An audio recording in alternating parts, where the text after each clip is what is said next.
A question. India ranks worst in bureaucracy throughout Asia. Out of 10, India को 9.21 मिला in the worst bureaucracy in Asia. जब इतना difficult है to get into bureaucracy, इतना ज़्यादा race है, इतना ज़्यादा गिन चुन के लोग जाते हैं, why is it still the worst in Asia? इसके दो रीजंस हैं. इसका सबसे पहला रीज़न ये है कि हमारी ब्यूरोक्रेसी एफिशिएंसी ड्रिवन नहीं है. हमारी ब्यूरोक्रेसी को ये टारगेट्स नहीं दिए जाते कि आप एफिशिएंट रहोगे तो आपको इंसेंटिवाइज करेंगे, रिवॉर्ड करेंगे.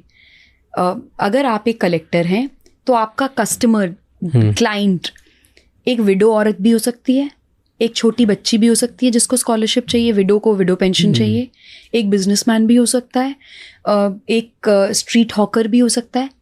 तो efficiency is not the criteria. Equity पर हम बिलीव करते हैं कि सबको सर्विस मिल पाए और सब लोग बराबर होंगे. ऐसा नहीं है कि आपने ज़्यादा आधार कार्ड बांट दिए, आपने ज़्यादा लोगों को वोट करवा दिया, आपने स्कीम का ज़्यादा डिस्ट्रीब्यूशन कर दिया, तो ज़्यादा वाला क्राइटेरिया ही नहीं है. आप कितना अच्छे से इम्प्लीमेंट कर पा रहे हो, कितने लोगों की प्रॉब्लम सॉल्व कर पा रहे हो, कितने लोगों को इम्पैक्ट कर पा रहे हो, ये वाला क्राइटेरिया है. एक रीज़न ये है. बट दूसरा और सबसे बड़ा रीज़न ये है कि हमारी ब्यूरोक्रेसी का कॉलोनियल हैंगओवर है.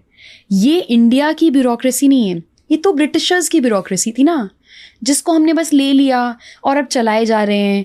और उसमें कुछ ज़्यादा रिफॉर्म्स भी नहीं लाए. सिविल सर्विसेज रिफॉर्म्स की बात होती है, हुए भी हैं, ऐसा नहीं है कि नहीं हुए. अलग अलग कमिटीज़ बनी हैं.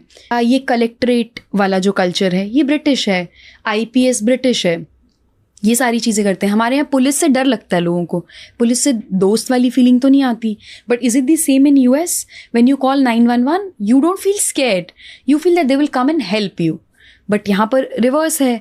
कोशिश कर रहे हैं हम भी कि वो इमेज बदली जाए. But the point that I am trying to make is that this bureaucracy was constituted to serve needs of Britishers. और क्योंकि उसमें उतना रिफॉर्म नहीं आया तो इसलिए जो हम ये नंबर्स देखते हैं, हम देखते हैं, इसलिए रेड टेपिज्म भी है. ब्रिटिशर्स का क्या था, मेरा मन होगा तो मैं फाइल आगे sign, because they were not a democratically elected government. वो तो हमें रूल कर रहे थे ना. वो तो इम्पीरियलिज्म था कि डिक्टेटरशिप थी, एक किसी का राज है और वो हमें एक्सप्लॉइट कर रहे हैं. लेकिन वो चला आ रहा है. अब भी अगर किसी ऑफिसर का मन होगा तो साइन करेगा, नहीं होगा तो फाइल आपकी पड़ी रहेगी. आज भी होता है. पर अब गवर्नमेंट ने क्या बहुत सारे मैकेनिज्म्स निकाल दिए कि ऑनलाइन कर दिया, एक टैट सेट कर दिया है कि आपको 90 डेज में ही करके देना है, वरना टर्न अराउंड टाइम. या आपसे वो रिपोर्ट्स मांगते हैं कि आपके पास इतनी पेंडेंसी थी, बताओ क्लियर हुई या नहीं हुई.